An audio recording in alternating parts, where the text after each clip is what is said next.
Welcome, everyone, to the 1% Better podcast. This is where everyday Joes, investors, business people, athletes get 1% better every day. And we have B. B, thanks for being on here today. Thanks for having me. Yeah, I'm pretty pumped. So, I'm excited. Yeah, tell the people a little bit about yourself, what you're doing now, where you came from, all that fun stuff. Yeah, no, so I came here to Ames for college not too long ago, about 2000. So Okay. left town after I graduated and then came back 2011. Been here ever since, and I have a couple of small businesses. I've got nail salons on Main Street there, and a laundromat. I own some rentals, and I also do construction. So I own I build homes. So. Yep.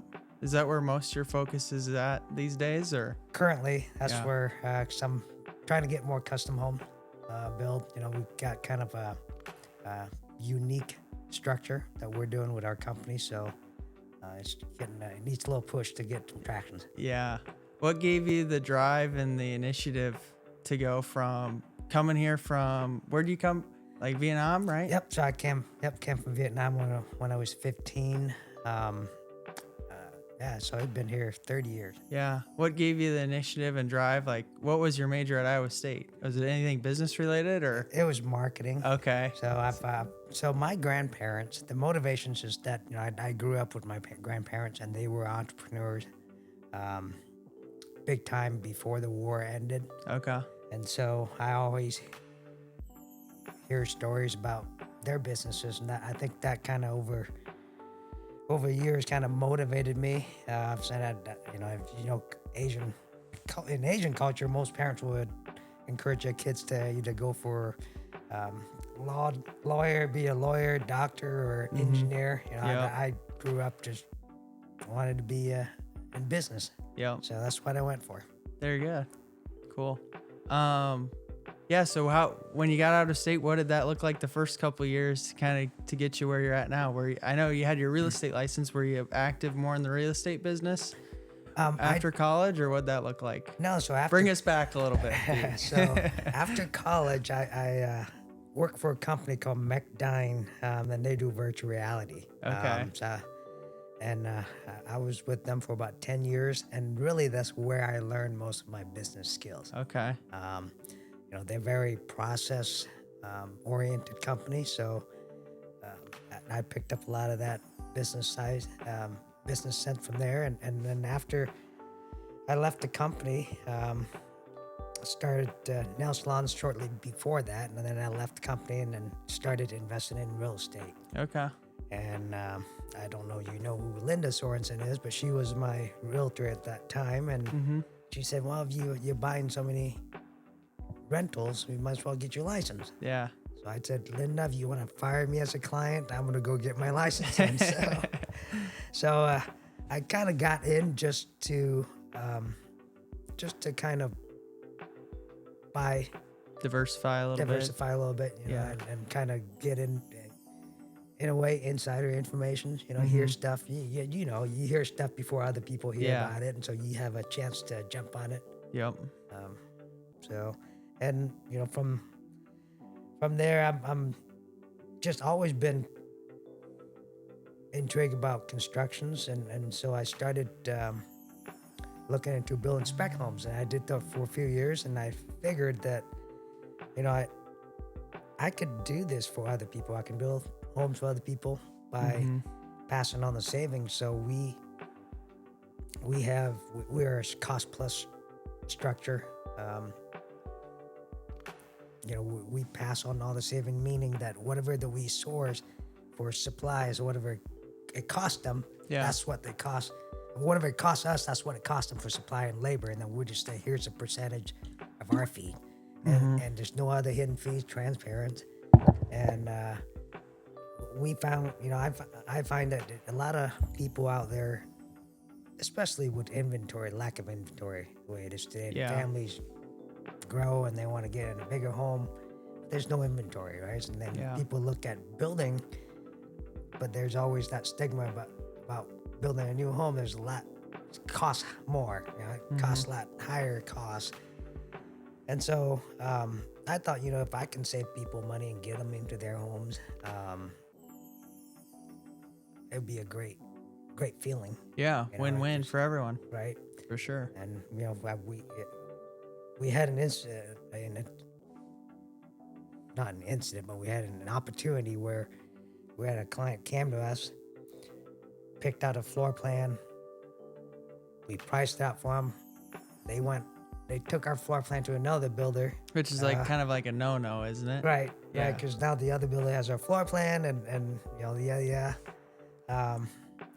But I'm kind of glad they did, because they came back to us and said, hey, we want you to build the home for us. And well, it turned out the other guy priced at $150,000 more than we did. Oh my goodness. And so I'm like, well, that's kind of a testimonial in what we do, right? Yeah. So if you think about $150,000 compounded over 30 years, that's like what, a minimum of $300,000.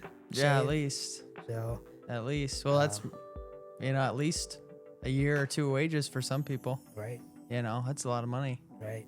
So I'm like, well, if I can get somebody into their homes with that much equity already in place, that's just a great feeling. For sure. Then hopefully they'll refer their friends and family and everyone else. What's your biggest struggle so far with the home building? Biggest struggle? Just finding more clients or the lots? Finding more clients, as you're new, and so a lot of people will go to the bigger guys. Guys have been here for 100 years. Right. Yeah. Right. And the other struggle is that lots. You really Ames in general is very limited on lots. So whether we want to build a spec home or build it for somebody, you have to have a lot to build on. And so when you don't have lots to choose from, it's kind of hard. Yeah. How many lots do you think Ames would need to be able to fill the demand? Because right now, I think you told me or someone told me it's like around 100 lots, 100 houses usually they build about every year in Ames. So I think last year it was 80 homes. Okay. 80 permit was pulled last year. Okay. And that half of that probably single residential. Yeah. Single family residential. But in 2005, it was 200 homes a year. Oh, really? So, I didn't know that. So we're I'm not sure why builders aren't building as many anymore, and part of it for Ames is the lack of land to develop. Mm-hmm. So we're landlocked with the university, so it's not a whole lot of places they could develop. So, but yeah. Yeah, for sure. I've said it before, but it's like, either, in Ankeny there's 99 home builders, in Ames I think there's around 26. Right.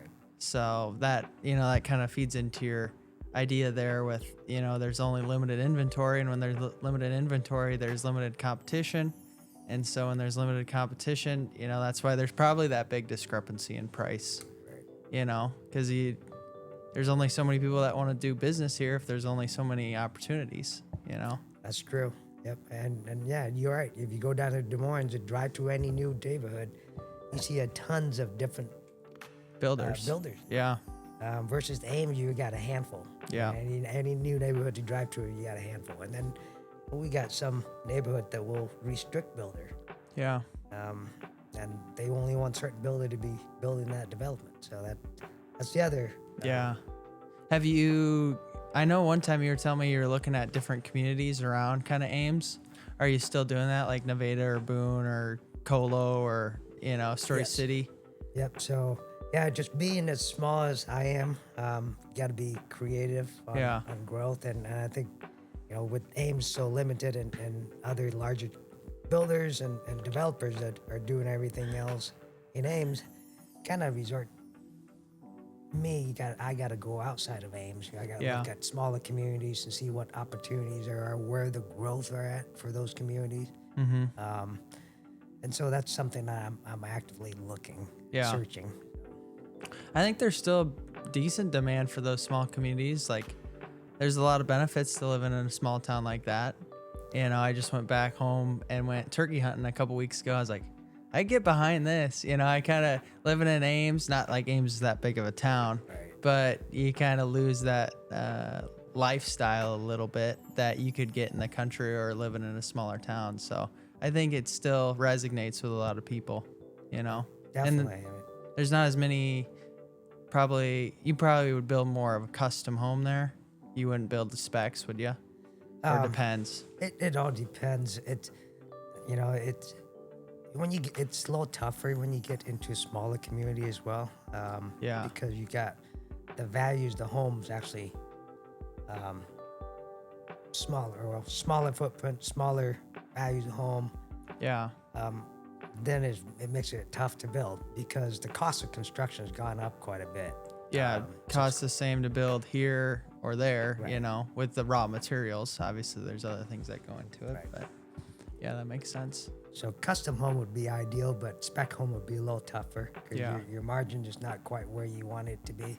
Gotcha. It's pretty risky building spec home, so It could sit for a while too. could sit for a while. Yeah. Right? Interesting.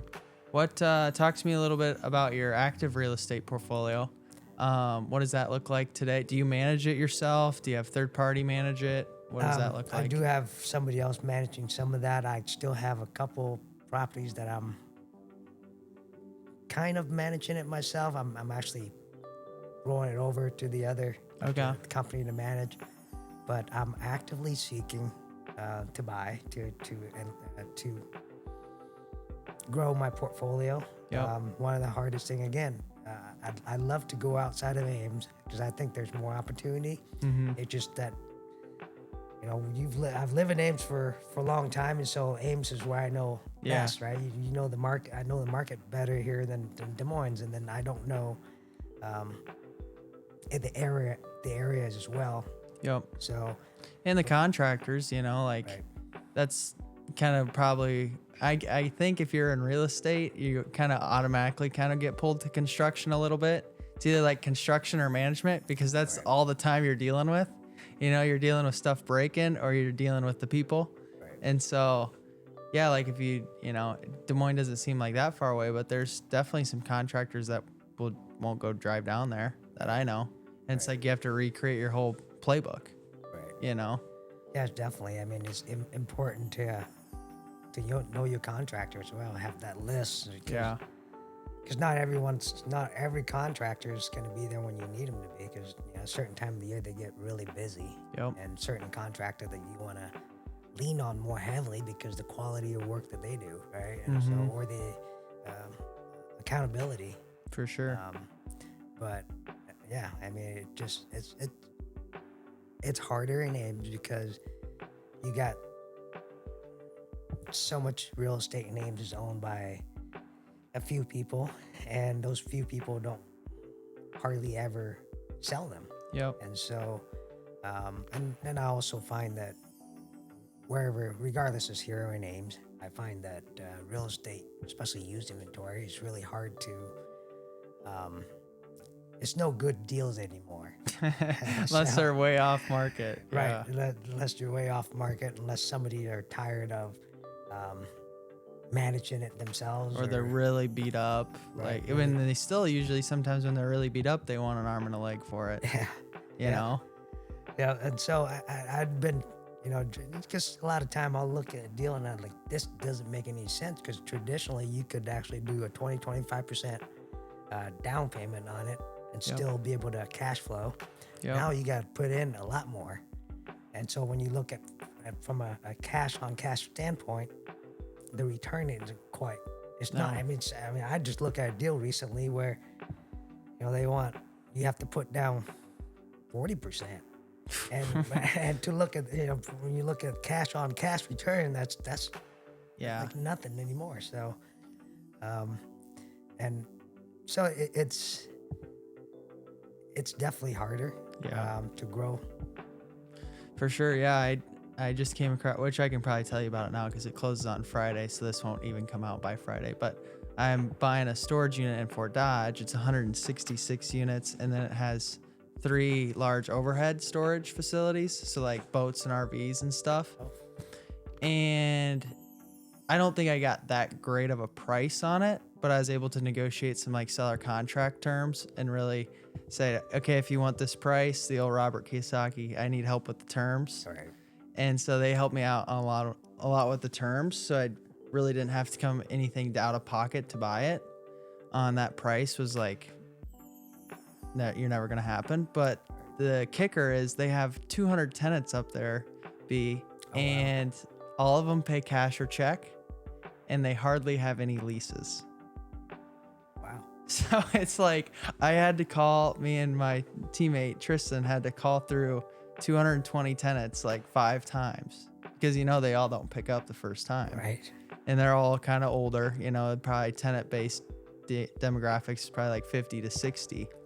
Probably older than that, honestly, probably like 75 plus, a lot of them. And, that's probably they had all other offers. They weren't as good as price as ours because we were able to kind of do something with creative. But, it's like, that was a lot of work for some equity, and that's the thing a lot of people don't talk about is like, you're going to have to somehow add value, Right. but like what you're saying, those properties that do need some value added, they're priced like the value already has been added. And that doesn't make sense. I think it's just, I think people price expectations is too high. And I get it. You own something for so long, you think it's worth a certain amount of money, but sometimes not realistic. Yeah. But, you got to be creative like yourself, try to figure it out. How can I get into a deal? Yep. But don't, you might not cash flow right away, but you look at 3-5 years down the road. Yep. To where you'll have better cash flow then. For sure. But yeah, just right off the bat, it's really hard to cash flow anything nowadays. Impossible. And I didn't get into it nearly as soon as you did, just because of my age. But I remember during COVID when I kind of first got my license, like you could buy not every single family, but quite a few single families and names. And on paper, at least you'd make $300, $400, $500, like after you put 20, which is kind of phantom money to me because something's going to break. But at least it looked okay on a spreadsheet.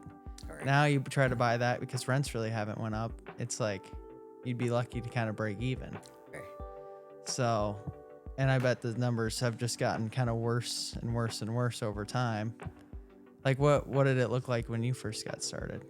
It's definitely a lot better than today. I mean, you just like you said, you can $300-$500 for example, a single family residential. You can $300-$500 back in the days.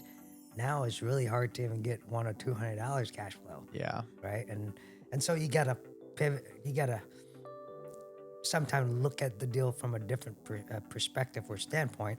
Is that you don't always buy it for cash flow. Yeah. Because there's other benefits with a rental. You got not only cash flow, you got depreciation, right? So you can literally say, I made money on the year that I purchased it because of depreciation. And then if you could accelerate your depreciation, you can have a greater return there. Yeah. Right? So appreciation, so the longer you keep it, it actually appreciates.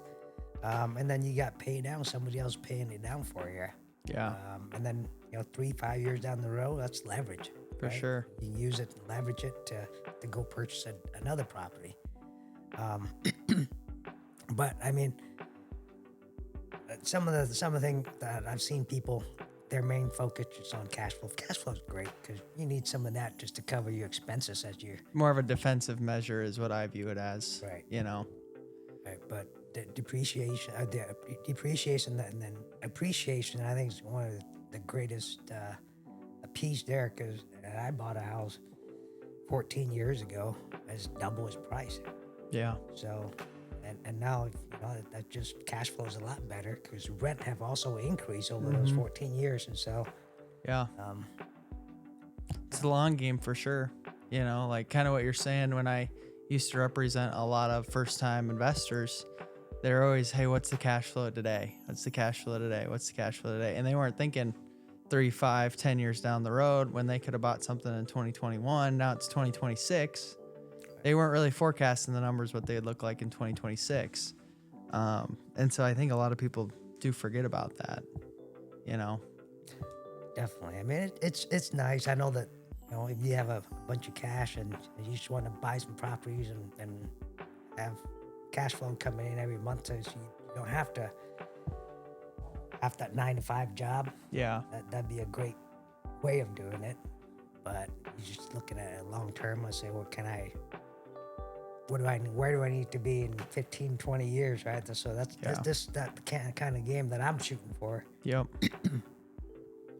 But it's not everybody's have different perspective on it. For sure. It's like the longer you can kick that can down the road or delay that gratification, usually the better it's going to turn out to be. Right. What's your thoughts? Like, have you ever read the book Life in Air? I don't think I have. Okay. It's a good book. It's essentially about this guy that he owns a construction company. Like they just do home remodels, and he's in the game. He's just like trying to keep up with the Joneses and keep buying and buying and buying stuff. And then essentially like Brandon Turner, the old Bigger Pockets guy, if like you wanted to be the richest guy in the world, you just leverage to the moon every single time. But then there's a part of you that like you want a little more safety and security. So maybe you'll, not go 100% Dave Ramsey, but at a certain point, you'll probably stop cash out refi stuff, pay down the debt, because stuff really cash flows when there's no mortgage on it. Right. Is there a part to you that thinks you're going to I feel like you're a big leverage guy right now. Is there a part to you that ever going to go back on the spectrum, or are you just kind of always playing that risk versus reward type of scenario with your LTVs? It's funny you asked that. Occasionally I do think about that. Yeah. And when do I stop leveraging? Yeah. But it's kind of a game, because the moment that you cash flow really well, you got a bigger paycheck that you have to write to Uncle Sam. Yeah. Right. So, yeah. And most of us don't want to write a check to Uncle Sam unless we have to, right? Yeah. And so the more that you buy, the more you leverage. I think it's just the lesser that bill, and I think it just kind of expand your portfolio. It just, I guess, depends on the comfort of people's comfort. Yeah. For me, I think eventually I might get to that point where I'm like, well, I'm just, unless my kids want to pick up. Yeah. And so, and that would be fun. Just teaching your kids how to continue on the path that you started. For sure. No, I hear you. I think it's like two ways. Sometimes I think about it like that, kind of from like, hey, what if I just stop buying and just try to pay these all down in the next 5 years? Or like any extra money you get, you just pay them down. Then they'll really cash flow because you're not paying that, 6-7% mortgage to the bank. And you're kind of saving that 6-7% essentially. But then on the other side, like, it's probably more risky to have 5 rentals than it is to have 500, because at a certain time, like, you have a lot more areas to cover your risk, and like at a certain point, the banks become your partner instead of like, what's the right word for it? Kind of just viewing you as an asset. Right. Like I think it was Grant Cardone that I'm not, he's like, when I had $50 million worth of debt, I was a problem to the bank. But when I had 500 million, he's like, I'm their partner. Right. Like they're going to see you win and succeed. So. Definitely. I mean, it's a different, and I think if you listen to big investors, a lot of them have gone through that stage. Mm-hmm. I know that I've read Grant Cardone books, and he mentioned that, and same thing with Donald Trump. You read his Art of the Deal. He also mentioned about that, and so it just where do you want to stop? And I think it's more fun to keep going. Yeah. Because you're actively looking for deals, trying to find deals, and trying to make things work. Versus, it's less worry. You don't have to. You just pay it all off and just enjoy. But then there's no fun in that, right? Yeah. to me anyways. For sure. Like, I read something the other day, like, obviously, I don't know if you're a faithful guy at all, but obviously God has gave you abilities to like go out and make money.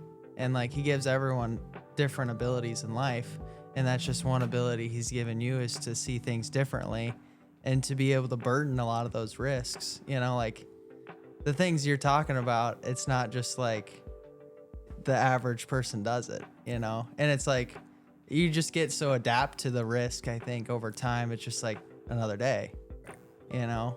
So it's something that can be a lot of, I mean, I was not a high risk taker Really? earlier in my career. So Okay. I was over analyzing every deals. Yep.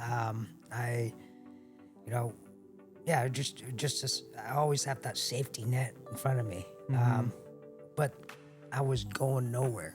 Literally harder for me to expand, harder for me, because by the time that I analyzed that deal, done analyzing the deal's gone. Yeah. Right? Somebody else already made a bid on it and they bought it. So I taught myself, I was like, well, you got to get into the mindset of, if the deal looks good, go for it. Then you can figure out everything else later. Yeah. I know it sounds kind of chaotic, crazy, but sometimes, because you've done it enough where you see a good deal, you know it's a good deal. Yeah. Even though there's some other questions lingering, but then Yeah. you could, you know, make an offer, tie that contract up, then you have a period of time where you can do your due diligence, right? Yep. So, and it turned out not to be a good deal, you can still get out of it. Yeah.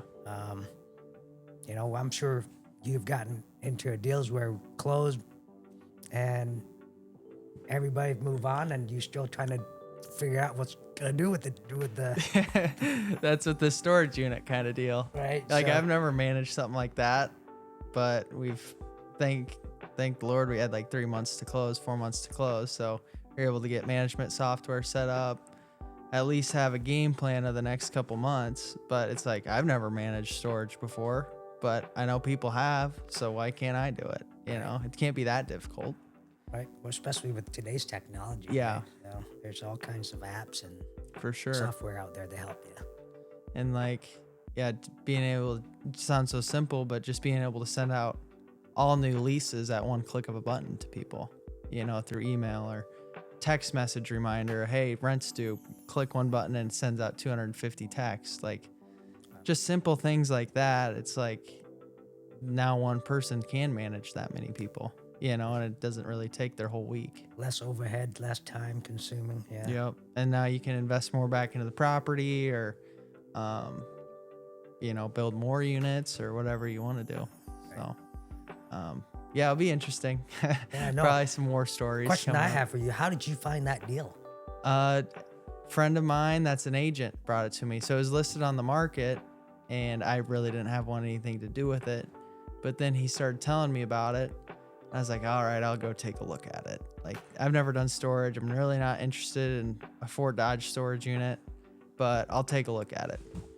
So I took a look at it and then really got to know like what the sellers were wanting out of it and the overall like kind of financial picture, and then started shooting them some offers. And it was really like a 2.5 month negotiation period of like, we sent them kind of a lower offer, but what I think it could justify. And they're like, yep, no way, kick rocks. And so we were just continue back and forth. And so we got to a price that made sense for them, the terms that would make sense for me. And yeah, then we moved forward. But yeah, there were still like some things during inspection, like just figuring out how many tenants were there was a question mark, because they had no financials over the last 20 years. Oh wow. So that was really a negotiation piece that worked in our favor, because it's like, I didn't have to put any earnest money down on a $2 million purchase, which is really unheard of. Right.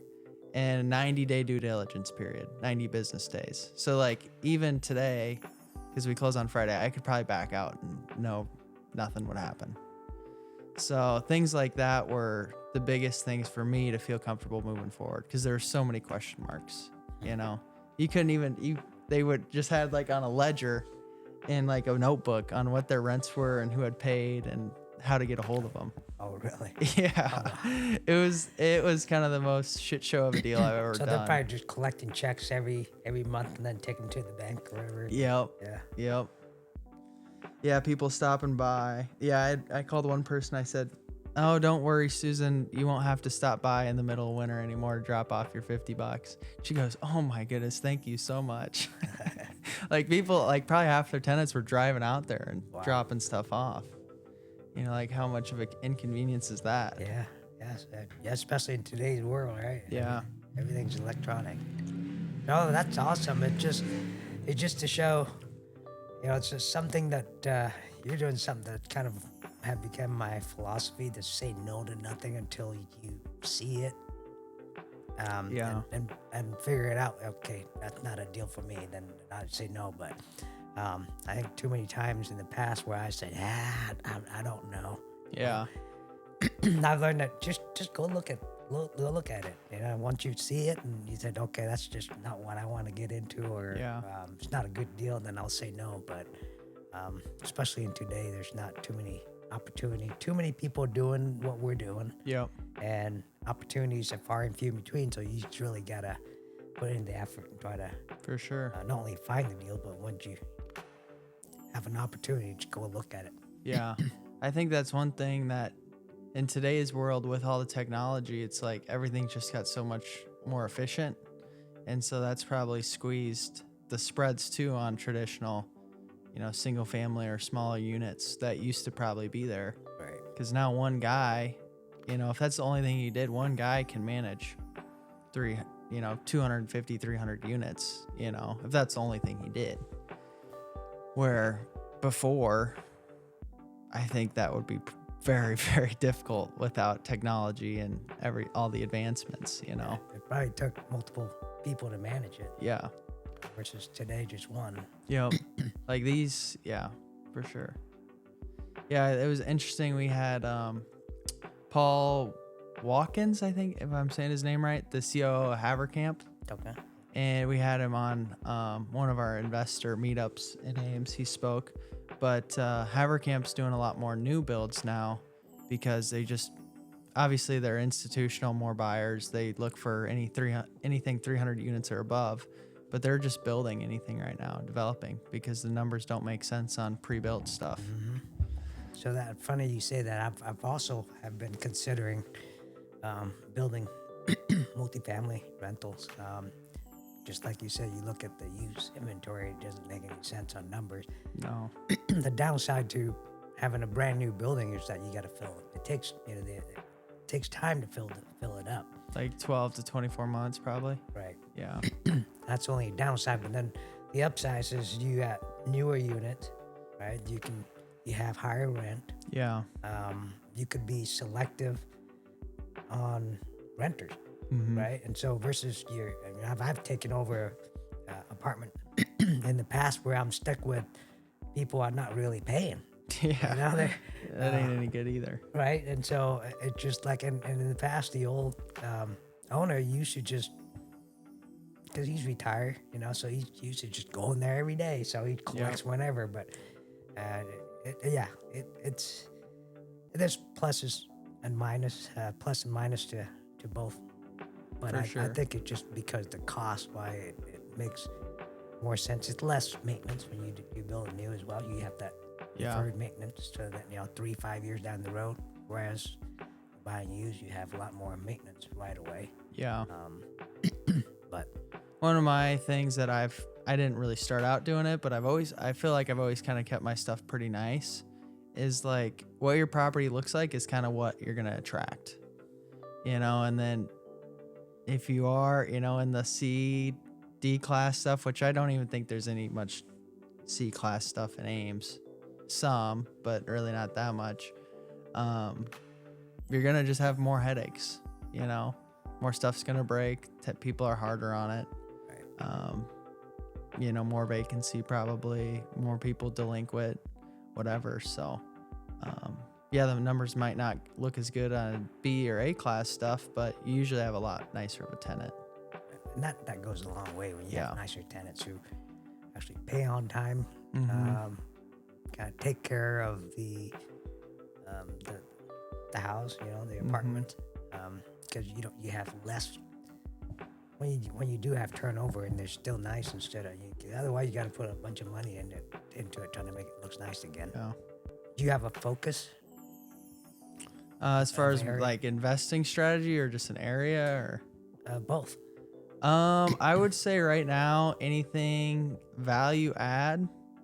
When I mean value add, like I could put money into it for repairs or like, for example, the storage unit. We're doing some repairs like a gate and stuff and some signage, but the biggest thing is just modernizing the facility. Like that's a pretty big value add. I'm not really buying any more single families right now for rent. I'll buy them to like fix up and try to sell, more of kind of like my active job. Yeah, anything kind of larger, or I could do something creative with, really. So then I don't have to come up with 25% down every time. Right. Because you do that, and you're very limited on what you can buy. That's true. 'Cause eventually you'll drain out your cash. Yeah, unless you go syndication route, which it's a different it's game. Different ball game. You have a lot of other people's money, which doesn't scare me, but then it's just another layer. Like if Sam goes out and loses money or has to put more money into a deal to make it make sense, or 5 furnaces go out, well, I'm just shit out of luck, right. But if B gives me $250,000 to go buy this building, and then I say, hey, I need another 50 for all these furnaces, that's a different feeling and a different connection,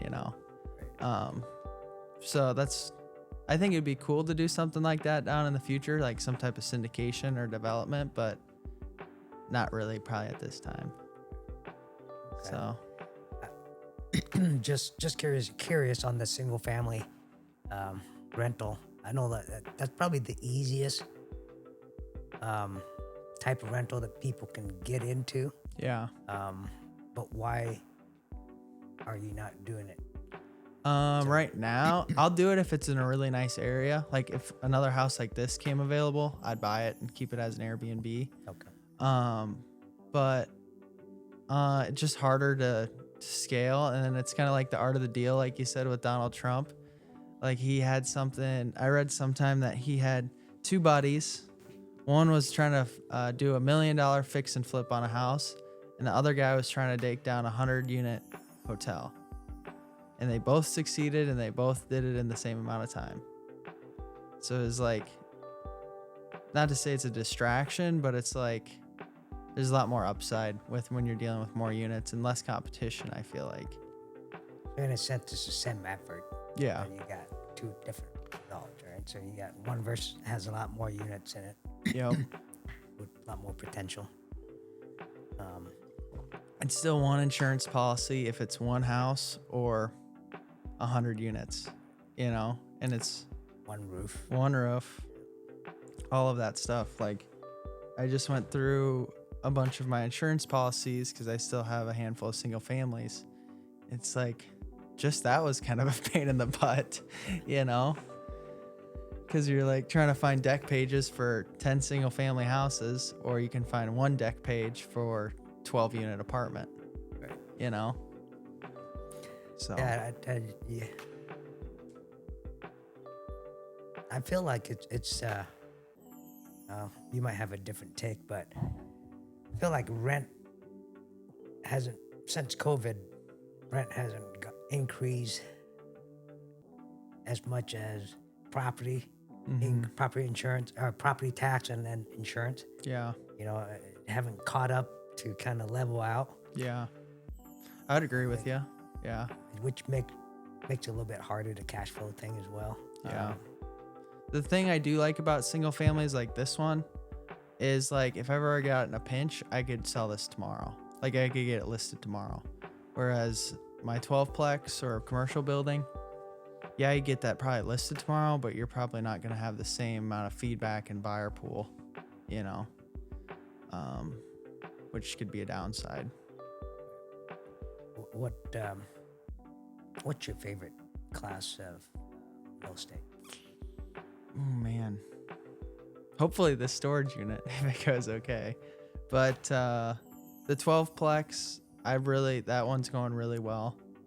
So I have a property just right down from the cafe. It's 2 commercial buildings on the bottom and 3 luxury apartments on top.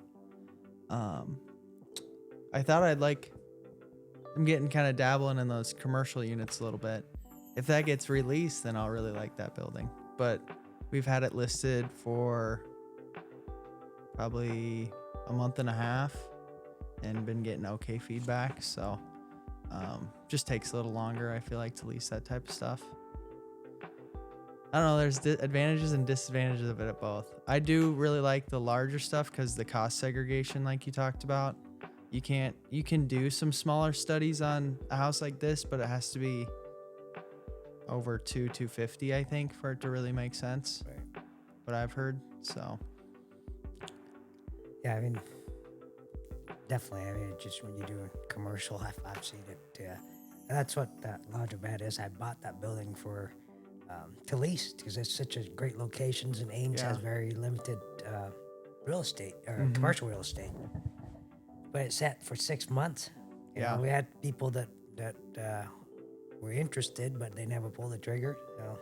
And finally, I said, well, it's such a great locations, and there's a lack of laundromat service on this side of town. So I decided just to go ahead and put a laundromat in there. But definitely with commercial, when the absorption rate's a little longer. For sure. You gotta have a little more cash on the side because, like, the tenant, I haven't really done many commercial negotiations on the lease side, to be honest with you, but what I've heard is, like, you know, say you get a tenant in there and they want some tenant improvements, well, now you're putting more money into the space. And like what you said, you have to have the cap reserves to hold, you know, be able to hold it for 6 months in case it doesn't lease, or you got to put a laundromat in there or whatever. But the leases are usually also 5 or 6, 5 years. So, like my friend Tom Ron, he has, I think, $100 million worth of real estate, all like Starbucks and Dollar Generals and stuff. And his wife manages it all. And he says it takes her 5 to 10 hours a week. So, like, that's a huge advantage, is like the management of them is like, there's true triple net leases. They shouldn't really be calling you about almost nothing unless it's renewal period, Whereas on an Airbnb like this, which is probably the most customer communication, is like, if they don't know where the TV remote is, they're going to be letting me know. So how you turn on this fireplace? Yeah, exactly. Now, you said you got a few Airbnb, and I know nationally, Airbnbs is down. Mm-hmm. How do you feel about Ames? Ames is still pretty strong. I would say you have to be more savvy. You can't, like, before COVID or even during COVID, you could just take iPhone pictures and, like, kind of half-ass the furniture and not really have any amenities, and you'd be just fine. Because back then there was maybe only like 40 Airbnb listings. Now in town, it got all the way up to like 150 right after COVID, and now we're kind of around like 120, 130 for listings in Ames. They're still pretty seasonal, but they can be pretty good. Like, I would say on average, rule of thumb is like anywhere from 1.5 to 2.5 times like long-term rent. Oh, really? Is what you can get out of them. But you have cleanings. So like this place, if there's 4 guests in there, it gets cleaned 4 times a month. But that's also a nice thing, is like, we came in here today and I could live in this place and have no problem with it. And so that's the part that I really like, is like, nothing's ever really beat up, So, is there an area in Ames that you favor over others? So anywhere close to 30, I think, is pretty good, or campus. Because you think of all the 22 hotels in Ames, they're all on 30 or I-80. So that's the best part. There are a few in like Somerset area, because there's no hotels over there, that do pretty well. Downtown, there's a few that do good. Areas that I don't love are like probably eastern Ames, like the commercial area, when you get really far over to that direction. But there's really not a terrible area in Ames. Just kind of like what you're saying, there's limited inventory. There's no hotels like Somerset North, so that's a big advantage of the ones over there. And they're still building hotels in Ames. Yeah.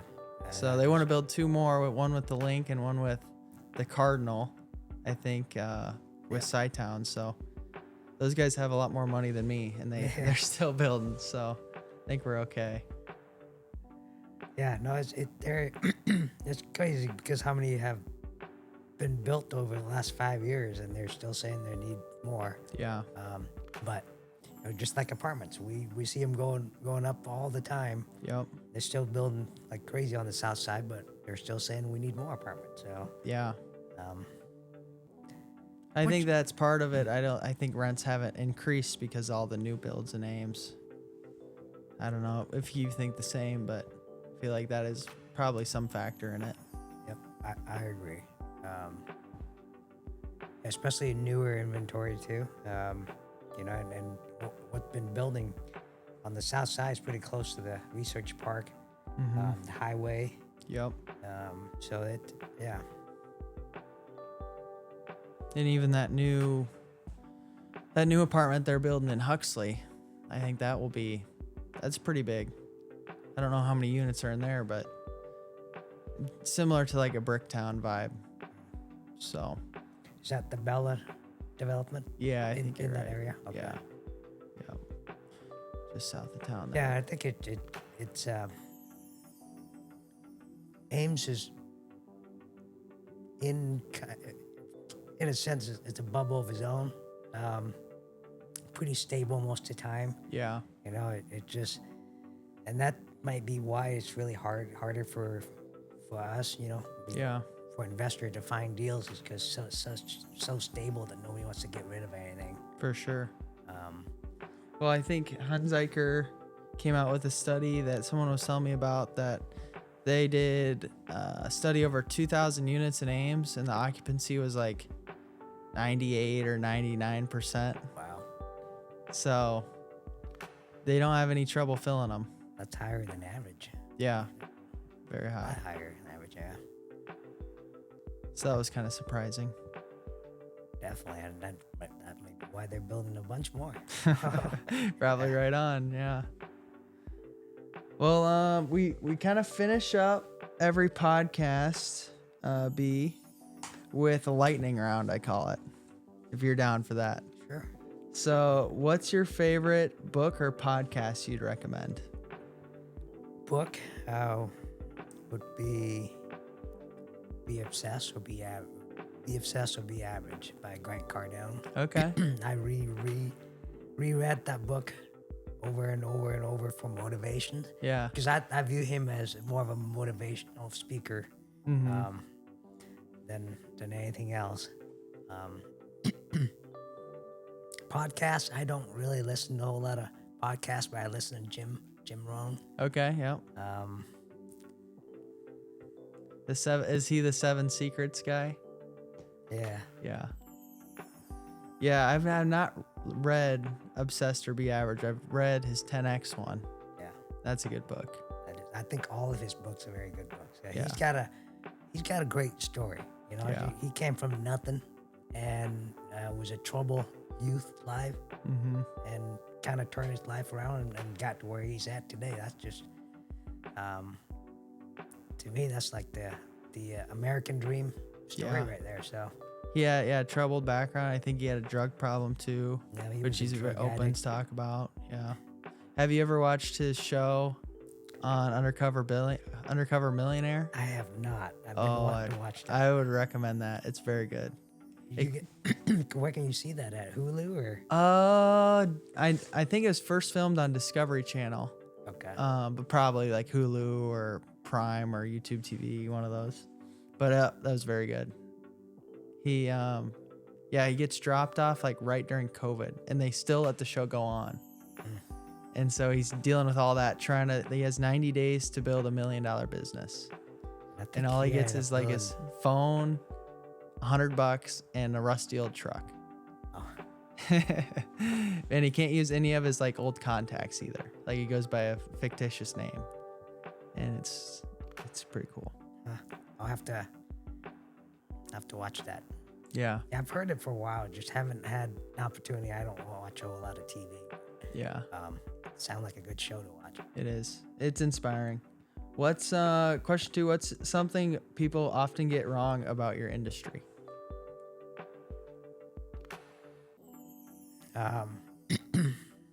Something that people often.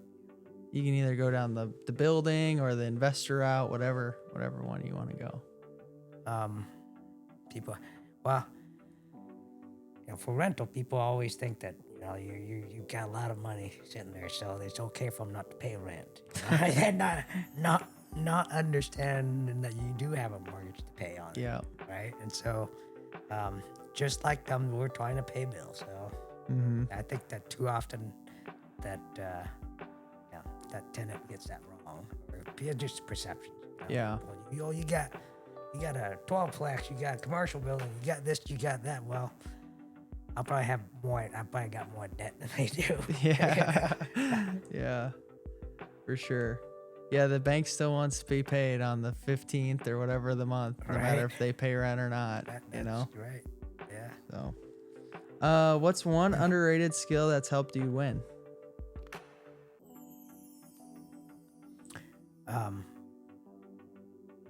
Risk tolerance and fast decision making.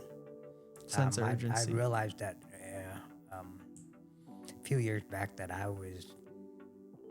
if I wasn't going to change, I'm not going to grow. So I have to change the way I evaluate things and the way I take risks. And I had an opportunity to buy an apartment, and as soon as I heard it and look at what they're asking for and what departments I made my decision with, I went and made an offer right away, because I knew values. I had somebody else also knew about it, and he's actually told me about it. It took a little longer to make that decision, so I ended up buying it. Yep.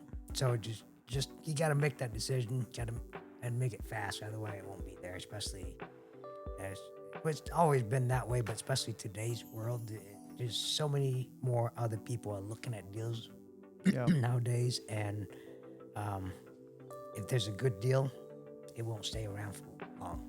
For sure. That can go towards anything, towards sales or, any business really, speed to lead and now. Right. With Amazon and DoorDash and everything, people are now even more like if you can order something to your door and be here in 2 hours now, like they want it now. Yeah. So the deal's just not in the local newspaper anymore. No. You get it. Everybody across the world can really see the same deal you'll see. For sure. Cool. Final takeaway. How can someone get a hold of you, learn more about your building? What's the best way to reach out to you, B? My home building website is bdabuilt.com. bdabuilt.com. bdabuilt.com. Perfect. Or they can reach out to me by phone. So I'm sure you can search me up as Bi Ayers. So my first name spells B-I. Yep. Like a lot of people, I have to correct them that first time. Usually like, hey, Bi. Like it's B. Ayers, the last name. So if you search me up, you'll find my phone number there as well. Cool. Well, thanks for coming on. I appreciate it. It's great. Yeah, it's been fun, Sam. Yeah, thank you.